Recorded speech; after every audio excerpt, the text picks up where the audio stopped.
Ladies and gentlemen, welcome to the monthly Q&A video. This is the series where you can submit questions about whatever you want, whether it's life, hobbies, wrestling, honestly anything. I gather questions at the start of the month on X, so if you want to be part of this next month, make sure that you're following me over there. And as always, don't forget to subscribe to this channel, ring the bell for notifications. If you're a wrestling fan, I know that you're going to fall in love with this YouTube channel because we always upload daily wrestling content. And hey, don't forget to come check out the Patreon, patreon.com/SantiZap. Over there, we upload so much more extra content that never gets uploaded here with footage that would just get blocked here anyway. We upload the Raw review, the SmackDown review, 5 weekly match watch-alongs, the Undertaker watch-along, the Royal Rumble watch-alongs, and so much more. We're currently doing WrestleMania week over there, so it's a bunch of WrestleMania stuff from the past. So come check it out, patreon.com/SantiZap, link in the description, link in the pinned comment. If you're already a patron, thank you so much for your support, but let's jump to the questions that you submitted this month. Santi, do you think that John Cena should beat Cody Rhodes at WrestleMania? I absolutely 100% do, and I don't think that this is John Cena bias. I just think it's the right call to make. Listen, I know that I'm a bit of a broken record sometimes with some of the things that I say. I tend to repeat myself considering I post daily videos here, but I'll say it again. You can't just pull the trigger on the biggest thing you've pulled the trigger on in the past 20 years, the John Cena heel turn, and not fully dive into it. Cody Rhodes is a made man. Cody Rhodes is the new face of the company. Cody Rhodes losing here doesn't all of a sudden diminish that. What it does is now create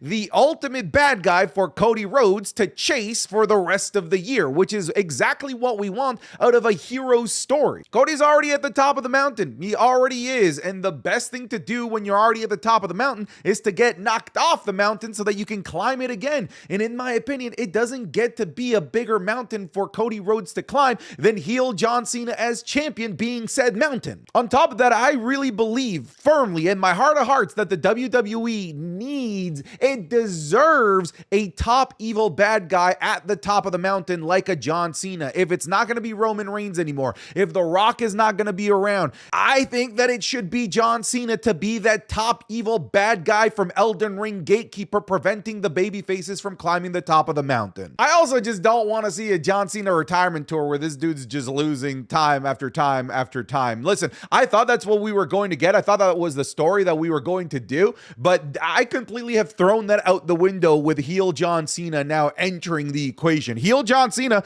should be winning at WrestleMania. Again, I don't think I'm being biased. I just think I'm being logical here. Don't you think that the heel turn would feel a little bit wasted if he doesn't win? I don't know. Just my opinion. Thoughts on the Switch 2 and the Direct as a whole? I love Nintendo. I love Nintendo games. I've been a Nintendo kid ever since I got into gaming. My first console was the SNES. Then I moved on to the N64. And then I moved on to GameCube. Yeah, that's right. I even got myself a Wii U, Switch. I've owned every Nintendo console, every Nintendo handheld console. Am I going to get the Switch 2? I'm going to be a day Switch 2 adopter. Absolutely 100%. This new Mario Kart looks awesome. The Direct as a whole really impressed me. This was probably one of the better Nintendo Directs in terms of demonstrating third-party support and games that, a Nintendo game console is actually going to get that look like it's going to be on par with modern day consoles. So I'm pretty happy about that. I know that there's a big conversation right now about those Nintendo games going up to like $80, $90 in price, whatever it might be.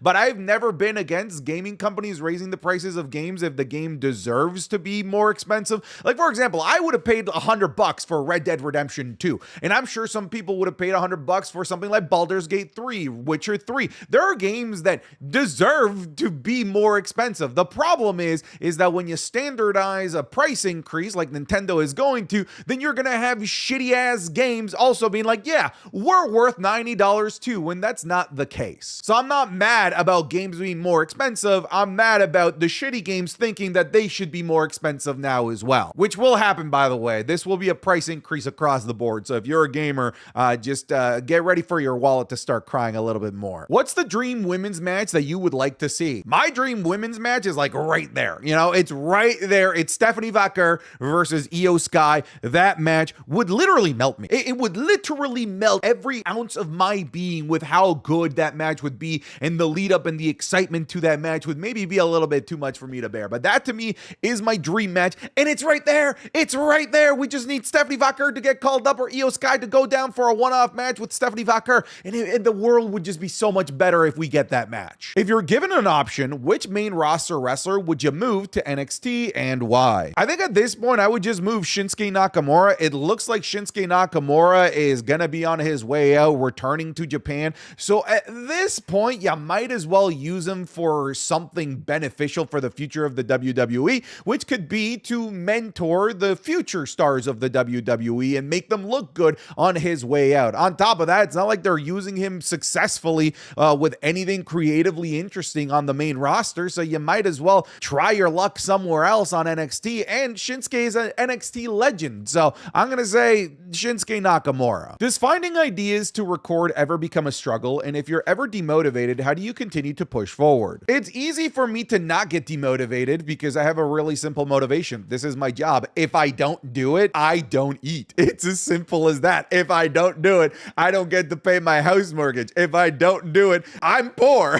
So I have to do it. So that to me is a pretty simple motivation. I think I'm a pretty normal guy where the best motivation is always doomsday worst case scenarios. Why do I work out? Because I don't want to look like a piece of shit and I don't want to look awful. So I work out. That's literally the motivation. So does it become difficult to find ideas to record every single day? It depends. Like right now, no, it's WrestleMania season. Ideas just sort of come like this, like left, right, and center. But maybe in the middle of October, it can be a little bit difficult and maybe sometimes a little bit painful to churn out daily content when maybe wrestling isn't at its most interesting time of the year. But right now, it's really easy. But I always have ideas coming to my mind, whether they're good ideas or bad ideas. I jot them down, and sometimes what I think is a bad idea ends up being a good idea. And honestly, some of those bad ideas have turned into some of my biggest videos ever. So I just jot down everything. I don't always execute on everything,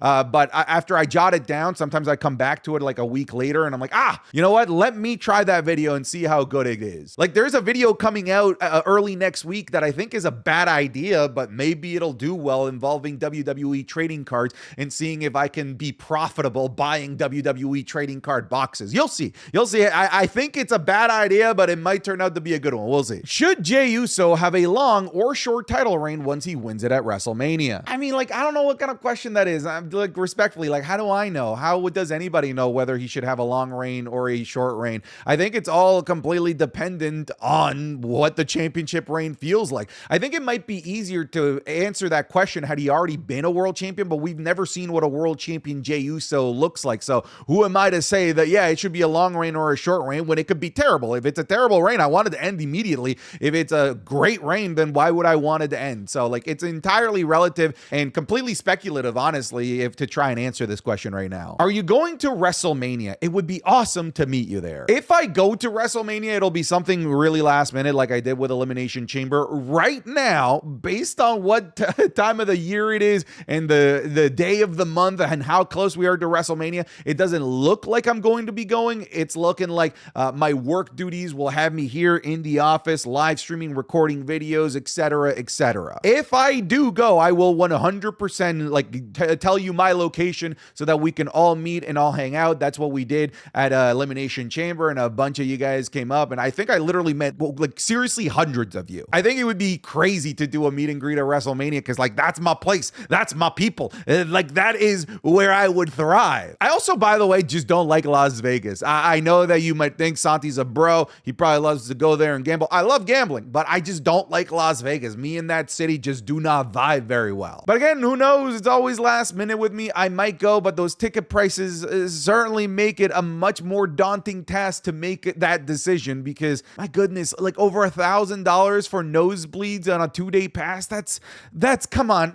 That has to be illegal. That has to be highway robbery. Are you enjoying John Cena's retirement tour, or do you think it got stale? I'm very much enjoying John Cena's retirement tour. I thought John Cena's retirement tour was going to be a lot more one-dimensional, like John Cena just going from feud to feud to feud to feud so that we can get as many new John Cena matches as we are going to get. I thought it was going to be pretty like straightforward, pretty vanilla. Eventually, John Cena does get his 17th championship reign, but I didn't think it was going to be a meaningful championship reign. I thought it was going to be something pretty quick just to give him the 17th. What I was not expecting was what we're in right now, which is one of the crazier timelines that you could possibly be in as a WWE fan, which is a timeline with a heel John Cena. That to me still doesn't fully compute. So am I enjoying the tour? Absolutely, because it's taken a turn that I never expected, and I'm here for it. I thought we were going to get like Logan Paul versus John Cena at WrestleMania, and instead we're getting a night 2 main event with Cody Rhodes with John Cena as the top bad guy in the WWE.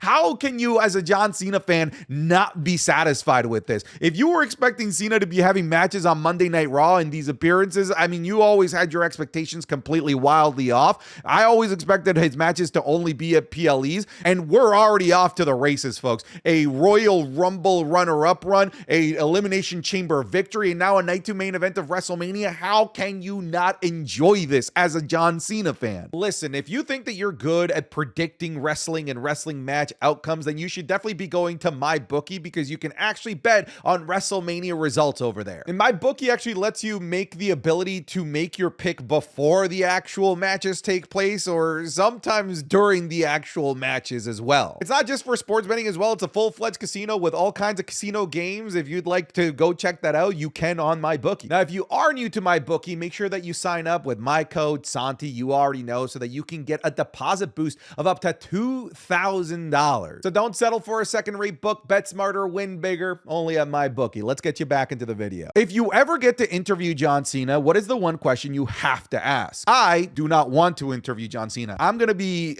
kind of crazy here, okay? This might be a bit of a wild hot take, and just kind of stick with me here, all right? John Cena was my childhood hero. He's the reason I started working out. It's the reason I truly fell in love with professional wrestling. I never want to meet John Cena, and I mean that in the most respectful way. I am somebody that believes in never meet your heroes. I don't want to meet real life John Cena. I want to have my vision of John Cena be what I see on TV. I want my memories of John Cena to be untarnished, untainted by meeting the real person. I'm not saying that the real person would be shitty or anything like that, but it would be wildly different to the guy that I looked up to as a kid. I know that it would be, because I witnessed a character. I'm not interested in meeting the real guy. I'm also not an interviewer. I get this a lot. Like, Santi, you should interview this person. You should bring on this person. With the platform that I have, humble brag, I could bring in a ton of wrestlers. I know that people would love to come here and speak to you guys and get access to this large Santi's app YouTube platform, but I'm not an interviewer. This is not what I do. That is a skill. That is something people train for. Look at CVV. That's a guy that went to school for this, that worked in journalism before becoming a wrestling interviewer. That's the guy that you want to watch. I'm not that guy. I'm just a fan. I'm just the dude on the couch having the same level of access and experience as you. And if all of a sudden I'm bringing in wrestlers, I think I lose that relatability. And for what? For me to deliver a shitty interview that I just know I wouldn't be good at? I think I'm just good being a fan and watching on the couch with everybody. I am making my way to Clash in Paris in August. As a longtime fan, I feel like I need to experience a crowd like that once in my life. Are you planning on also going to the show in France? Plan is never something that's in my vocabulary. There's no such thing as planning. Do I want to go to Clash in Paris? Absolutely. I've even kind of toyed around with the idea. I've looked at ticket prices. When I say ticket prices, I mean plane prices.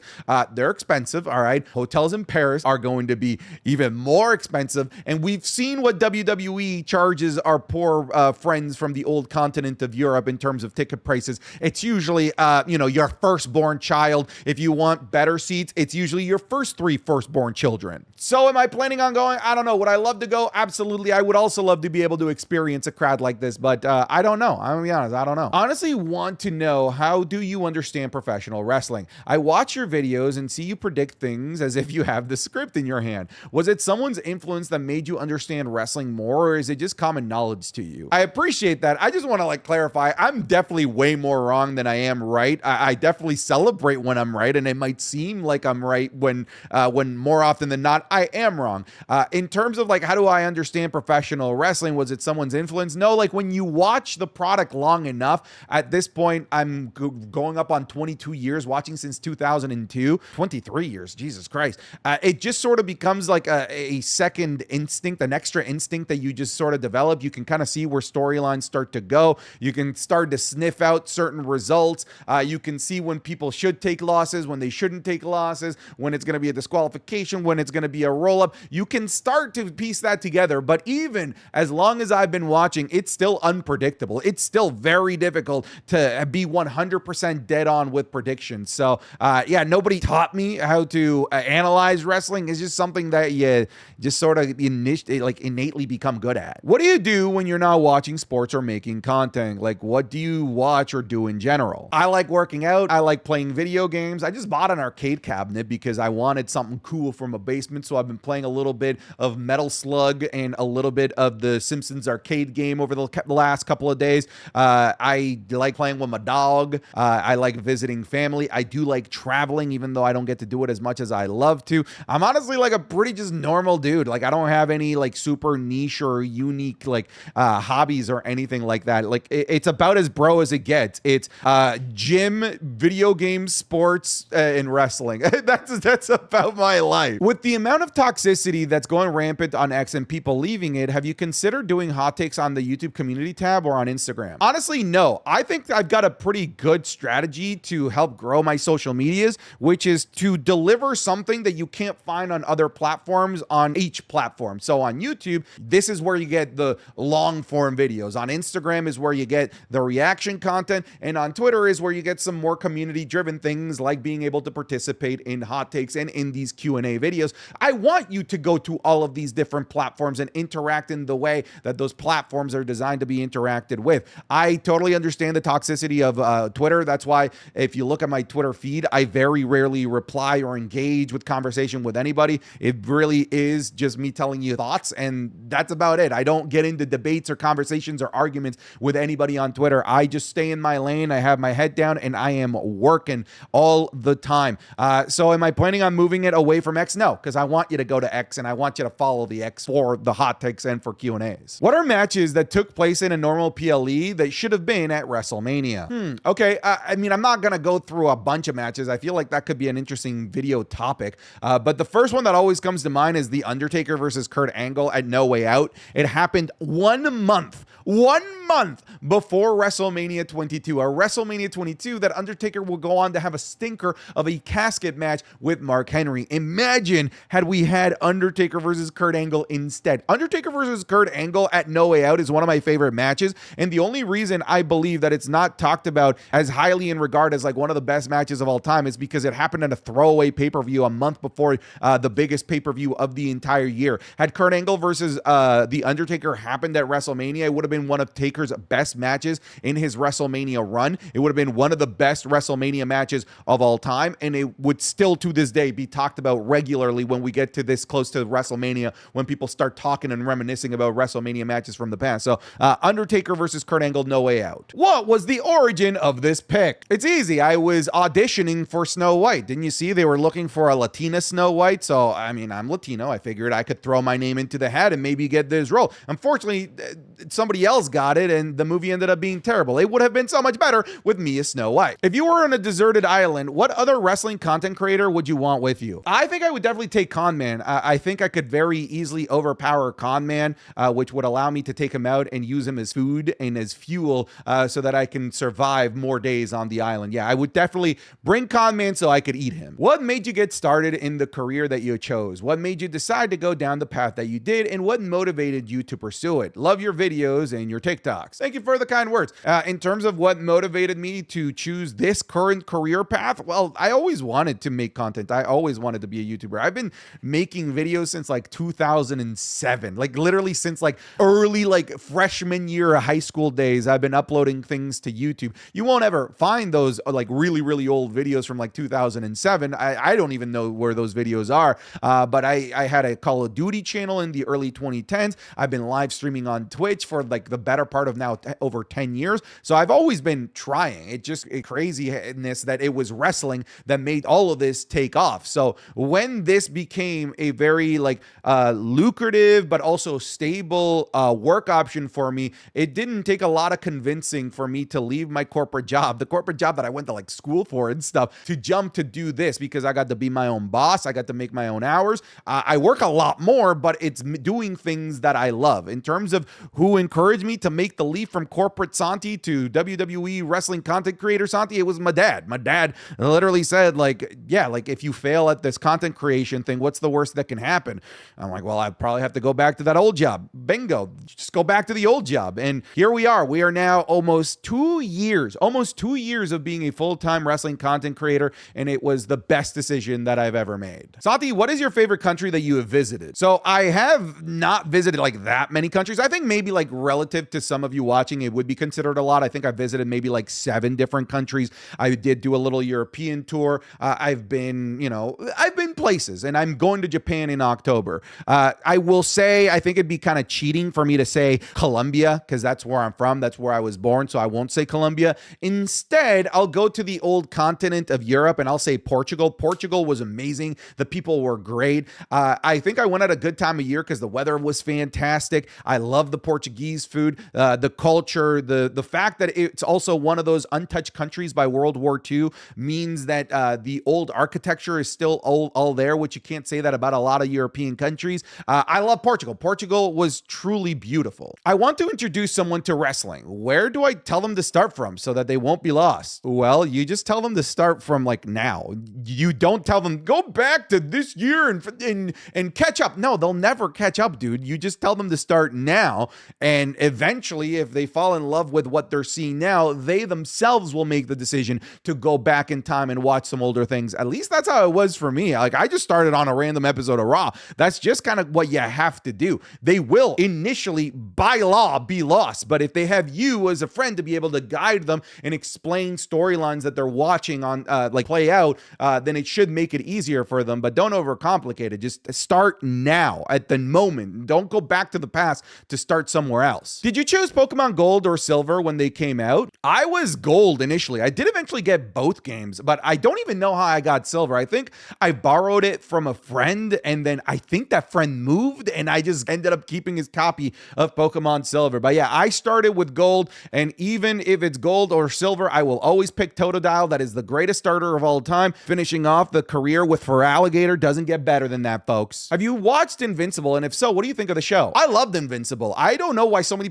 people complain about the animation isn't good. Shut the hell up. It's a good show. I don't know anything about animation. Who am I to be making comments about animation? I thought that the show was fantastic. I loved the writing. I love the voice acting. I'm not somebody that's read the comics, so every episode to me is like brand new, so I'm experiencing it alongside as the show comes out. I love it. I think Invincible is great. I think my only complaint is that it takes too long to come out. Do you think Oba Femi is main roster ready? I do, but that doesn't mean I think they should just throw him into the main roster when they are main roster ready. I love what they did with Braun Breaker. Braun Breaker was main roster ready for like a year before he made it to the main roster, but they kept him down on NXT so that he could develop a more wide range array of character work. They turned him heel. They made him into a funny heel. Like, he just got to be far more diverse in his repertoire of characters, and I hope that they do that with more NXT talent, especially if they don't have like concrete plans for them on the main roster. Hey Santi, not really a question, but just wanted to say thank you for what you're doing. It means a lot to a lot of people, including myself, who look forward to watching your content every day. YouTube and Patreon is fire at the moment, so thanks, Santi. Thank you. So, yeah, this guy gets it. Sometimes you gotta pander to Santi. Sometimes you gotta rub Santi's back. I appreciate you. Thank you for the kind words. Sao Paulo será el campeón de la Libertadores? I hope Sao Paulo doesn't win, but not because I don't like Sao Paulo. I just don't want another Brazilian team to win. What are we, like 6 straight years of Brazilian teams winning Copa Libertadores? Like, I'll take any other country winning. I'll take Bolivia, a Paraguayan team. Of course, I want a Colombian team to win, specifically Atlético Nacional, but just anybody but a Brazilian team. And then we can go back to Brazilian teams winning it all. Who is your favorite Chargers player ever? I love Antonio Gates, partly because I'm like a tight end type player. I like receiving. I'm a big enough dude to be blocking. I'm a tight end at heart, and Antonio Gates is, to me, the greatest tight end of all time. Who is your pick for the vacant women's North American title match at Stand and Deliver? I got Zarya, but who's your pick? I got Sol Ruca, because if Sol Ruca wins, I feel like it could set us up for a rivalry between her and Zarya, which can allow Zarya to be heel, which I think she should be. How do you like Full Metal? I love Fullmetal Alchemist. I'm currently like rewatching it. I've watched it before, but it's been a few years, and I randomly like decided to watch a couple of episodes, and I'm like, oh, damn it, I'm hooked again. So I'm already like near the end battle with Father in Fullmetal Alchemist. So yeah, that anime is unbelievably good. I think it might be the best piece of media I've ever seen. All right, folks, thanks so much for watching this month's monthly Q&A video. I'll see you guys in the next one. Take care. Goodbye. Get out of here. Bye-bye.